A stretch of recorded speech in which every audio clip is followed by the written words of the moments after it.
भारत एक ऐसे आर्थिक ब्लैक होल की तरफ बढ़ रहा है जहां हमें अपनी बुनियादी जरूरतों के लिए भी तरसना होगा? पेट्रोल डीजल का संयम से इस्तेमाल करना।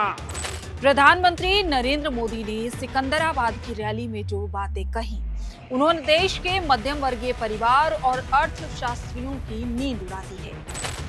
साथियों, हमें पेट्रोल डीजल का उपयोग कम करना होगा।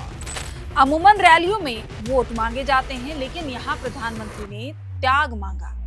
Work from home, online conferencing, virtual meetings, इनको हमें फिर से प्राथमिकता देनी है। पेट्रोल डीजल की खरीद पर जो विदेशी मुद्रा खर्च होती है, पेट्रोल डीजल बचाकर हमें वो मुद्रा भी बचानी है। आज देश हित में हमको ये तय करना पड़ेगा कि साल भर तक घर में कोई भी फंक्शन हो, कोई भी कार्यक्रम हो, हम सोने के गहने नहीं खरीदेंगे, सोना नहीं खरीदेंगे। ये देश की आर्थिक संप्रभुता और आपके घर के बजट के बीच छिड़ी उस जंग की कहानी है जिसकी आहट प्रधानमंत्री के भाषण से मिली। अमूमन चुनावी रैलियों में अच्छे दिन और विकास की बातें होती हैं, लेकिन रविवार को प्रधानमंत्री एक कठोर अभिभावक की भूमिका में थे। उन्होंने सीधे तौर पर देश से त्याग मांगा। क्या भारत के पास डॉलर खत्म हो रहा है? क्या ईरान इजराइल युद्ध भारत को 1991 जैसे आर्थिक संकट की तरफ धकेल रहा है? आज एयरनाउ शो में इस पर ही विस्तृत बातचीत करेंगे। नमस्कार, मैं हूं प्रियंका मिश्रा और आप देख रहे हैं द एयरनाउ शो।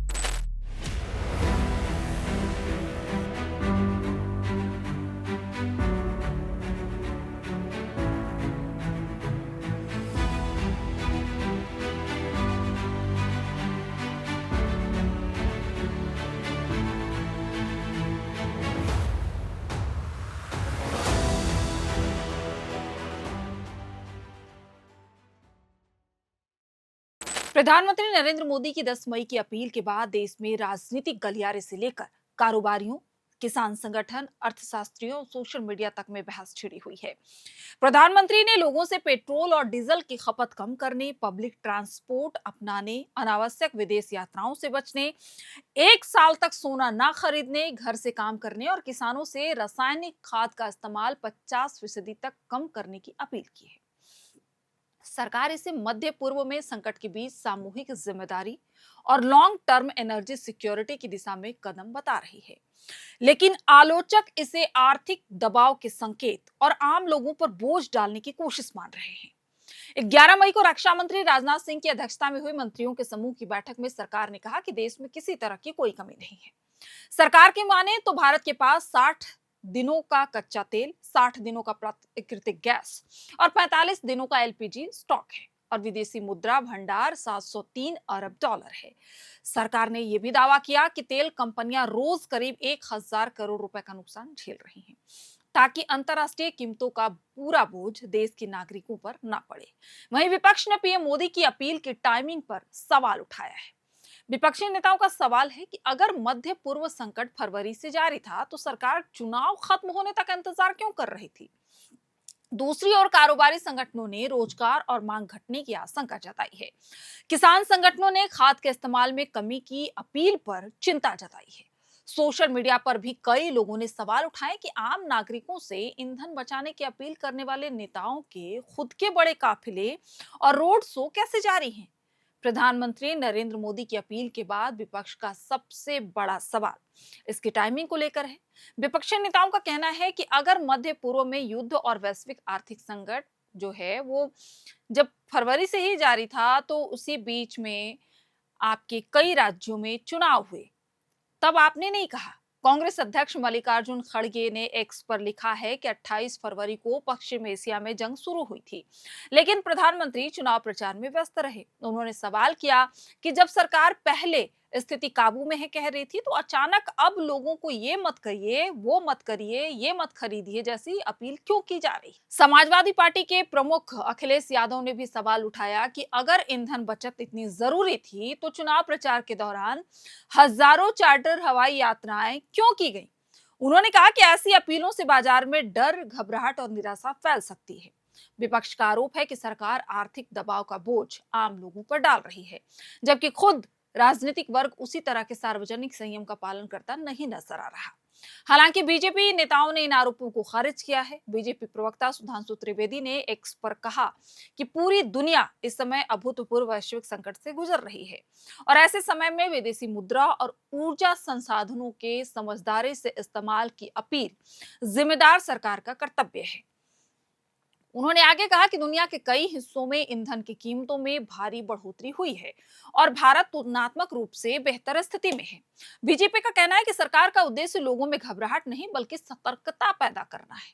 गृह मंत्री अमित शाह ने प्रधानमंत्री की अपील को दूरदर्शी बताते हुए कहा कि पेट्रोल डीजल के उपयोग में संयम, वर्क फ्रॉम होम को बढ़ावा और केमिकल फर्टिलाइजर को छोड़कर नेचुरल फार्मिंग को अपनाने का उनका ये आह्वान भारत को आत्मनिर्भर और एनर्जी सिक्योर राष्ट्र बनाने का स्पष्ट रोड मैप है।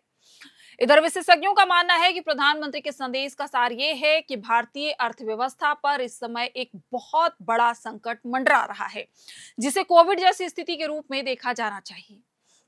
अमेरिका ईरान संघर्ष के कारण वैश्विक तेल आपूर्ति प्रभावित हो गई है और इसका सीधा सीधा असर भारत पर पड़ रहा है। उनका मानना है कि तेल, सोना और विदेश यात्रा कम करने की अपील विदेशी मुद्रा पर दबाव कम करने की कोशिश है। हालांकि विशेषज्ञ ये चेतावनी भी देते हैं कि अगर संकट लंबा चला तो सरकार को आगे चलकर पेट्रोल डीजल की कीमतें बढ़ाने, सोने के आयात पर नियंत्रण और कुछ चीजों पर राशनिंग जैसे कदम उठाने पड़ सकते हैं। लेकिन सरकार का कहना है कि मौजूदा संरक्षण अभियान किसी तत्काल संकट की वजह से नहीं बल्कि लंबी अवधि के लिए तैयारी के लिए है। सरकार की माने तो भारत दुनिया का चौथा सबसे बड़ा पेट्रोलियम उत्पाद निर्यातक है और घरेलू मांग पूरी की जा रही है। सरकार ने यह भी दावा किया कि अभी घबराने की जरूरत नहीं है। पीएम मोदी के इस अपील से सबसे अधिक बेचैनी उन सेक्टरों में दिख रही है जिनकी रोजी रोटी सीधे उपभोग पर निर्भर करती है। व्यापारियों का कहना है कि हम देश के लिए खड़े हैं, लेकिन इस चक्कर में अगर हमारे परिवार या हमारे कर्मचारियों के परिवार भूखे रह जाएंगे तो कैसे काम चलेगा। ऐसी कोई भी अपील करने से पहले एक बार और सोचना चाहिए। प्रधानमंत्री जी ने समय समय पर देशवासियों को बहुत सारी बातें कही और हम सब ने उनकी बातों को माना, लेकिन सोना ना खरीदने वाली अपील से हमारा बहुत नुकसान होगा। इधर सोशल मीडिया पर भी बड़ी संख्या में लोग इस अपील को अपने रोजमर्रा के आर्थिक संघर्षों के साथ जोड़कर देख रहे हैं। प्रधानमंत्री के आधिकारिक हैंडल से पोस्ट किए गए इसी भाषण की वीडियो के नीचे कई लोगों ने सवाल उठाया है कि जब आम नागरिकों से पेट्रोल और डीजल बचाने की अपील की जा रही है, तब उसी दिन बड़े राजनीतिक रोड शो और लंबी वीआईपी गाड़ियों के काफिले कैसे नजर आ रहे हैं। एक एक्स यूजर ने लिखा है कि नागरिकों से त्याग करने को कहा जा रहा है, लेकिन सरकार की जवाबदेही कहां है। दूसरे यूजर लिखता है कि मोदी जी, यही बात आप अपने सांसदों, वीआईपी नेताओं और नौकरशाहों अधिकारियों से भी कहकर देखिए। सारे नियम सिर्फ आम नागरिकों के लिए क्यों बने हैं। सोशल मीडिया पर कुछ लोगों ने प्रधानमंत्री के भाषण के कुछ घंटे बाद हुए रोड शो की तस्वीरें और वीडियो भी साझा करते हुए सवाल उठाया है कि ईंधन बचत की अपील और बड़े राजनीतिक काफिलों के बीच विरोधाभास क्यों दिखाई देता है। अब सोचने वाली बात है कि ग्लोबल पॉलिटिक्स के अखाड़े में जो मुक्केबाजी ईरान और इजराइल के बीच चल रही है, उसकी चोट भारत के आम आदमी की जेब पर लगने वाली है। प्रधानमंत्री ने गेंद अब जनता के पाले में डाल दिया है, या तो खुद कंट्रोल करो या फिर महंगाई के झटके सहने को तैयार रहो।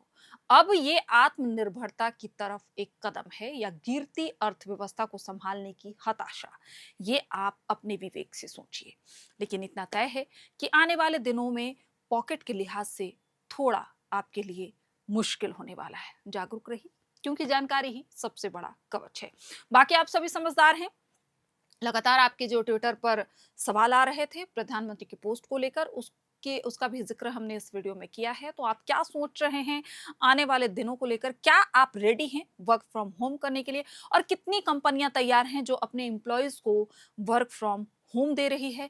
कितने ऐसे लोग हैं जो पब्लिक ट्रांसपोर्ट का यूज करेंगे? कमेंट करके जरूर बताइएगा। आप सभी का बहुत बहुत शुक्रिया। देखते रहिए एयर नाउ।